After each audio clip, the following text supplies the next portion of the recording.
How Rafinha went from zero to hero. Rafinha has become a fan favourite and one of the best players in the world, but this wasn't always the case.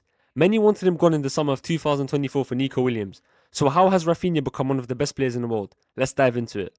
After helping Leeds United survive relegation due to a 2-1 win against Brentford on the final match week and a goal scored by himself, Rafinha had decided he wants to leave the club.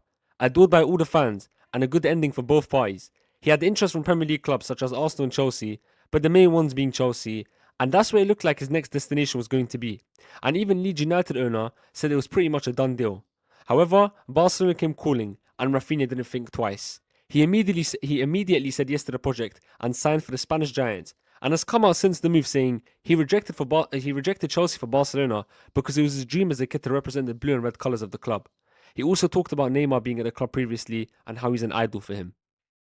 In 2022, it was announced Rafinha signed for Barcelona for 58 million euros, a signing that had a lot of excitement around the fans, as he was really good in the Premier League and still had a lot of potential left to unlock. Also, a player who was 25 at the time when he moved, so they'll most likely give you 7 to 8 years of their career at their peak if they decide to stay. Rafinha had a bit of a mixed season in his first year. He showed signs of his class, but didn't live up to the expectations. However, it was a successful season for Barcelona. The club finally won the league again, and he did get 22 goal contributions in 50 matches. He showed signs that could be positive heading into the next season, and the focus wasn't really on him. You see, when you're winning, the focus won't be on the players that aren't performing well. They won the league title, and they won a couple other trophies as well. And Xavi looked like he was getting the team to be a serious side again, as Barcelona were on the decline before Rafinha joined. The 2023-24 season had arrived, and Rafinha wasn't starting as much. Majority of the fans had turned against him, faith was lost, and even Xavi didn't trust him as much anymore. Many were saying he's a huge flop, living nowhere near their expectations, and you know football fans can get harsh sometimes. Many started saying he's a fake Brazilian. However, this season, we saw a bit of positivity towards the end. In particular in the quarter-final against PSG, in which Rafinha scored 3 goals across 2 legs, but it wasn't enough. His side couldn't beat PSG, losing 6-4 in aggregate.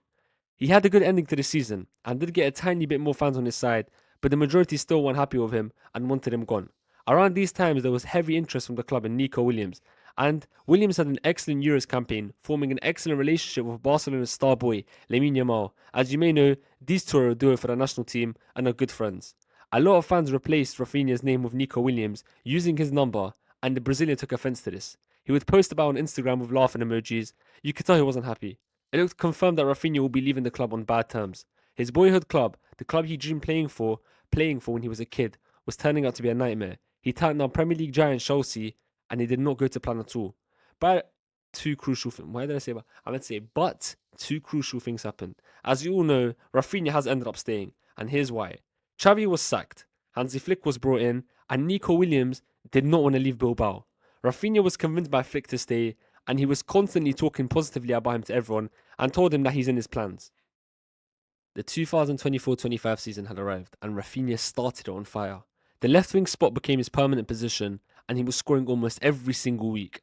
He was getting Ballon d'Or shots early in the season, but it was laughed off by many. You see, it takes a while for your reputation to change amongst fans, especially if they wanted to label you as a fake Brazilian in the past.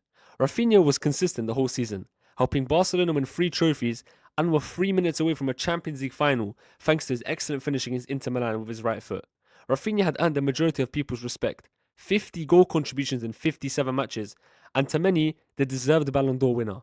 The Barcelona fans adore Rafinha. He's up there with Pedro and Lamine in their eyes in terms of quality and importance. This season, he has not slowed down either, at times playing with an injury or cam, but he's mainly still on the wing. He's had his injury struggles, but he's still been deadly in front of goal.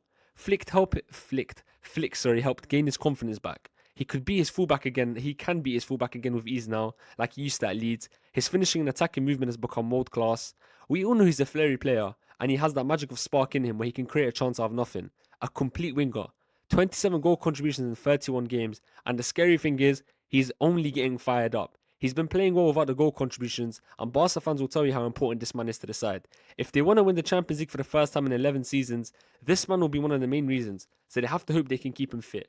From zero to hero, Rafinha is undoubtedly one of the best players in the world, in my opinion, and his comeback at Barcelona should be a lesson for many footballers, that things may not start off how you want it to, but it can turn out all good in the end, as it has for him. He put the hard work in, he got the new manager's backing, and at the end of the day, he paid his manager off.